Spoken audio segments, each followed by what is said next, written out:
Hey everybody, Wumbus here. This is a clip from the end of my most recent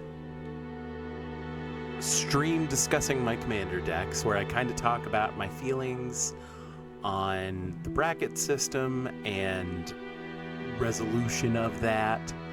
I also kind of provide an idea for an alternative and talk about my feelings in general. This is off the cuff, so I'm just looking to start a discussion on what this may mean and what the better alternatives are moving forward. So if you'd like, leave me a comment and like the video and subscribe and everything, and hopefully we can put our thoughts out there and let it be known that there are good ways to move forward with the Commander format in its current state. Thanks a million for watching, everybody. Check it out. It'll be fun. And so, as I was mentioning at the beginning, like I said, I don't know necessarily how to feel about the bracket thing. That is kind of like the biggest thing that's giving me pause. It feels cumbersome. It feels like it's not going to be policed or updated well, so to speak. And I mean, don't get me wrong, I think that's an eventuality. I do think that it's going to be policed and updated for the first year or two, but then it's going to eventually get to a point where what does this even mean anymore? And I'm not against having more structured Rule Zero conversations. I would say that I played 4 total games last night, and the games that went really well, we had a Rule Zero conversation before. Everyone kind of agreed what we were playing, and then we sat down and we played a game that kind of met that expectation. For example, the first game I played last night, somebody sat down with a precon and said, I've switched out 2 cards from this precon. And I was like, okay, I have a mono white soldier deck where the whole point is to make soldier tokens and then play value soldiers, and that's it. And it's probably my weakest deck that I have on me. And they were like, that sounds cool. Let's do that. And then the other 2 players were kind of on the same vibe. I also have a mildly upgraded precon. Hey, this is a jank Simic pile that I put together, and it's not terribly synergistic. I just like it. And we all sat down and had a reasonable, middling to low power game. And the person with the precon won. It was super weird and janky, and how it happened, it was very fun. But that ended up being a very well balanced game. And then in our second pod of new people, we sat down, and the guys that I was talking, the guys in our pod really only play higher power commander. And I was like, okay, I've got decks for that. Let's play. And I got to play Kaikar, and that was great. And, don't get me wrong, I died first in that game, but that was just because, I think of mistakes on my part and not answering or doing things and sequencing things incorrectly, which is usually what happens in high power games. And so, we all sat down, we all left that game saying that was super well balanced and it was super interesting and interactive. And, I don't think having a bracket system is going to make those conversations better.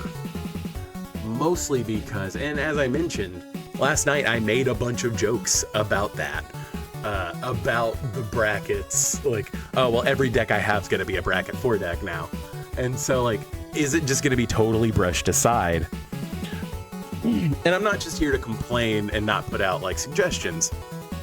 I think that a bracket system can work, but I think it's a lot to track individually. I think it is easier to have one list of cards that are deemed by whatever metric they're using currently. And then instead of having one card in your deck define the power level of your whole deck, because it's one of 99, right? That's a very small like percentage that you'll even see that card, right? So I think it makes more sense to do a list of cards that are defined as, you know, higher power or whatever they want to call it. And then instead of having like those cards separated among brackets of like, oh, well, if your deck runs this one card, you automatically go to bracket 5 or whatever.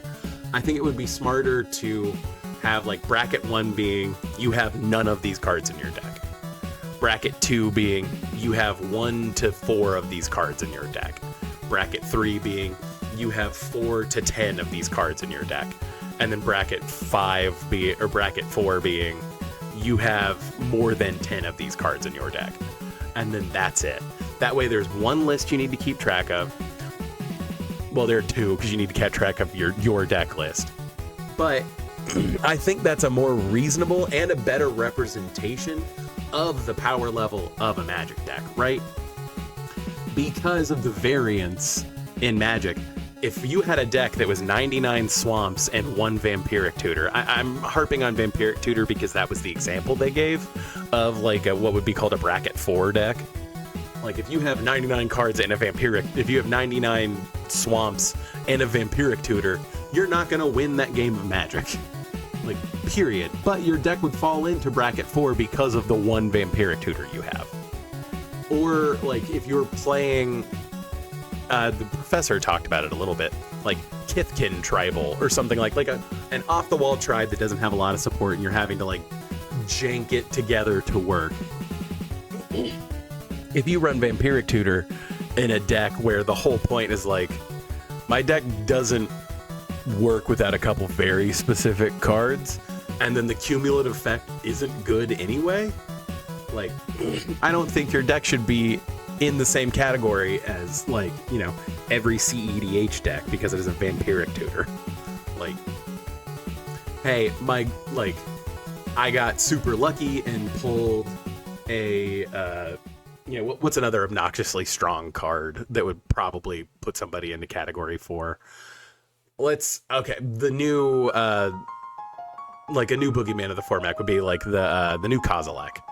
Like, I got super lucky, I opened 1 pack of Modern Horizons 3, and I got the Kozilek that makes people exile half their library, and, you know, is it Kozilek, or is it, here, let's look it up.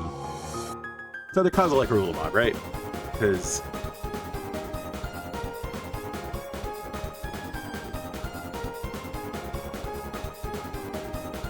okay, I think it's Ulamog, not Kozilek.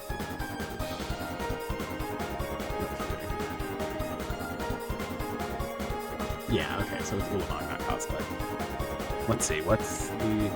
And you know, to be fair, I haven't seen a whole lot of Ulamog the Defiler since then, right? Like, how much Ulamog the Defiler are you actually playing against in your playgroup? But, again, this is a very scary, high-power card that I guarantee you will put you into, like, the bracket 4 thing. But...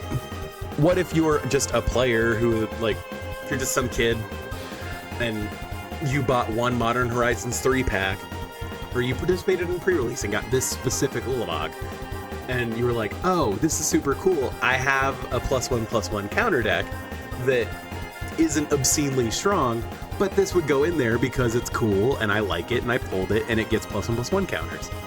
Now that, you know, otherwise unremarkable +1/+1 counter deck that was kind of just built as like a fun thing has this 1 card in it that's going to put it at bracket 4. And I think that that's unreasonable. I think if under, like I said, a bracket system where you have a list of cards and then the bracket you're sorted into is judged by the number of those cards that you have in your deck, then this would be a bracket 2 deck. Basically, if the only card that was on the list that was in that person's deck was Ulamog the Defiler. And, like, realistically, you could even separate it out further, right? So, like, again, a tier 1 deck has none of those cards. A tier 2 deck has 1 to 4. Tier 3 has 5 to 10. Tier 4 has 10 to 15, 10 to 20. And then, you know, and so on. You can bracket it out all the way you want. But that gives, I think that promotes more flexibility in deck building in a cleaner way. Because again, if you have 4 separate lists of cards to keep track of for each bracket and everything else, then I'm going to have to, like, don't get me wrong, the one document of all the cards is going to be very long, but I only have to open up one document, right, to make a deck list. I only have to know the cards on one. I only have to cross-reference my deck list for one list, rather than having to go and, like, think about what bracket it would fit into. It's just very fiddly. And I think it's a lot simpler and more elegant of a solution for the bracket system to be, here's a list of cards that we agree are powerful. How many of these cards does your deck have? That's how strong your deck is, because that's more representative of how strong your deck is. And like I said, I think that's going to breed more creativity, because you'll have people that are like, I really want to build a deck with none of these, or I really want to fit my deck. I want my deck to only have a few of these to be able to fit into this bracket. I think that's more interesting in the long run, and I think it's a better representation. It's also a little bit more elegant than like assigning point values like they do with Canadian Highlander and stuff like that. Because it's just, again, it's more stuff to track, and we don't necessarily want to put more burden onto the player.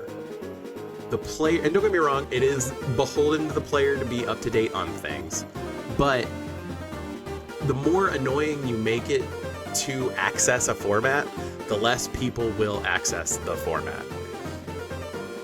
I think it is simpler and more elegant than going through having a point system or having one card in your whole deck determine the power value of a deck.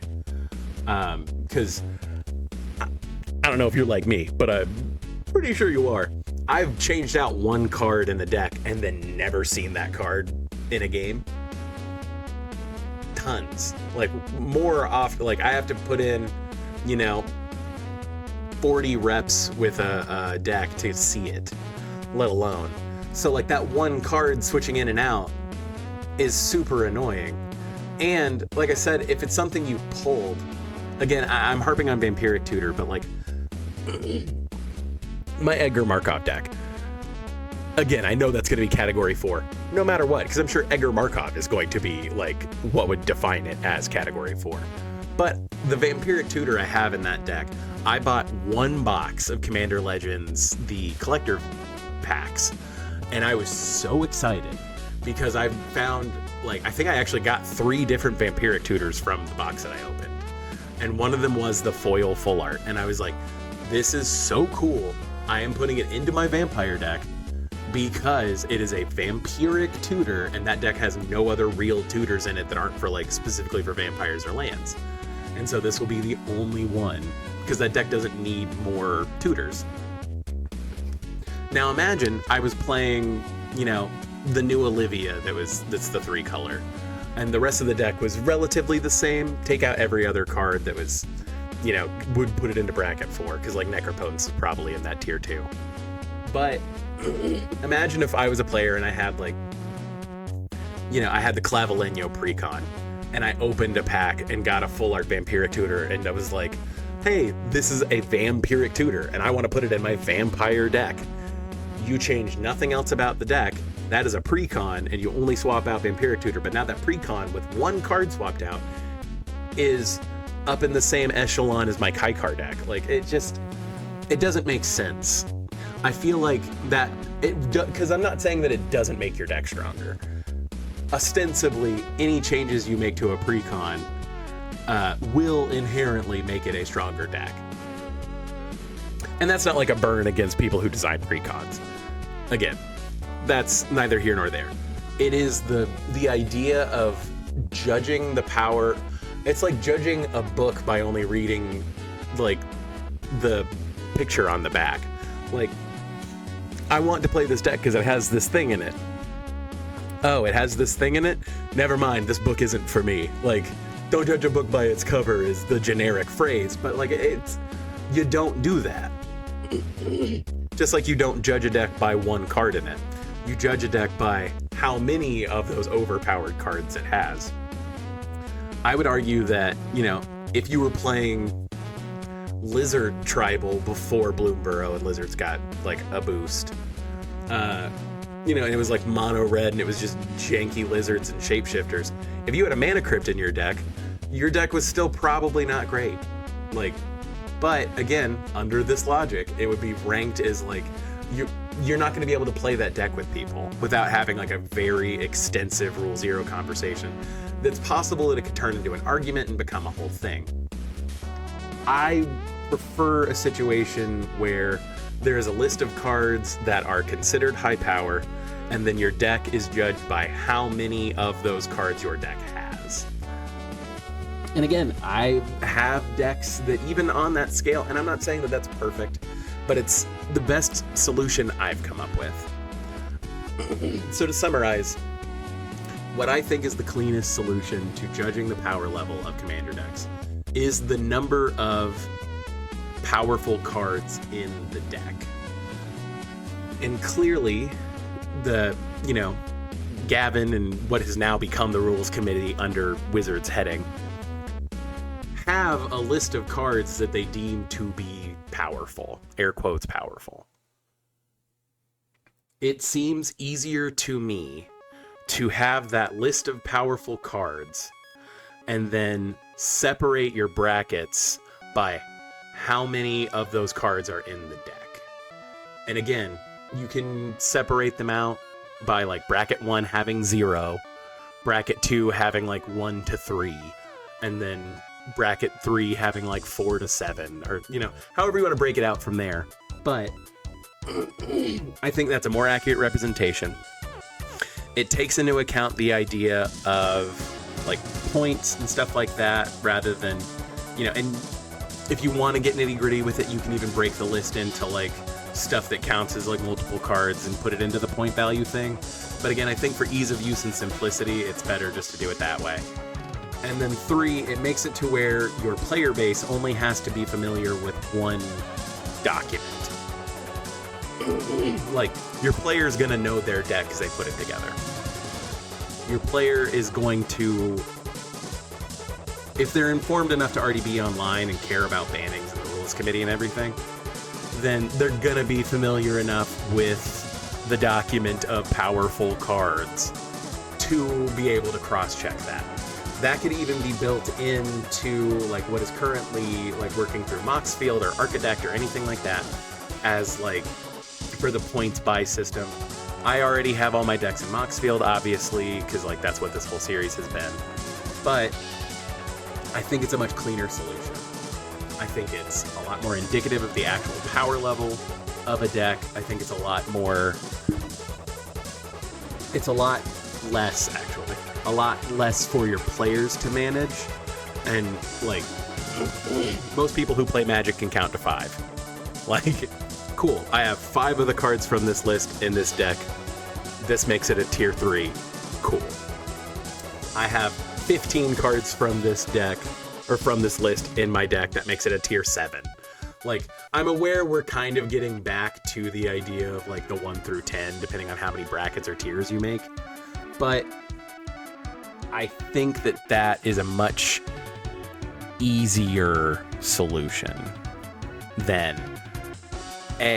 having separate lists for separate brackets to determine what cards are what, and then having one card define how powerful a deck is. And so, you know, tell me what you think. I really would love to hear feedback on that. I want to know, because I'm just spitballing. I haven't necessarily like thoroughly thought out this idea. I already kind of think about like, for ease of use, would it be better to have like a point system and thing like that? But again, I don't necessarily want to put the onus on the player to know more about it. Obviously, the cards that are deemed to be higher power, there are going to be stronger cards than others on that list. What's the threshold? How public can they make that information to us? It just varies. How often are they going to update it? That kind of thing is going to be important to communicate. But I'd love to hear your ideas. I'd love to know what other ideas are floating out there about this. Are you happy the RC is in control, or the RC is gone, and now Wizards is in control. I've listened to the podcasts, I've read the tweets. Like, I haven't gotten a really solid grip on how people really feel about it. Beyond, this is kind of how it is. And that was my reaction too. And now that I've had a good week to think about it, I haven't really changed my mind that much, aside from thinking about like the system that I came up with and have described here. But like I said, I would love feedback. I would love to hear from you. Let me know what you think. Let me know if you like my idea. If you don't like my idea, what would you fix about it? What would you fix about the current plan? Let me know what's going on. I really appreciate anybody that's been hanging out with me here. If you're watching this on YouTube, drop me a like, leave me a comment, subscribe. Thanks a million for being here with me. Thanks a million for watching. Hope everybody enjoyed kind of a different change up for the music. I love lo-fi beats, but I kind of wanted to put like, I know that a lot of video game stuff is fine in the background of streams and YouTube videos, so I tried that this time. We'll see how bad that goes, but I am probably going to clip this end part as like a smaller video to post, so have a good one, everybody. Thank you. Thanks a million. See you soon. Bye.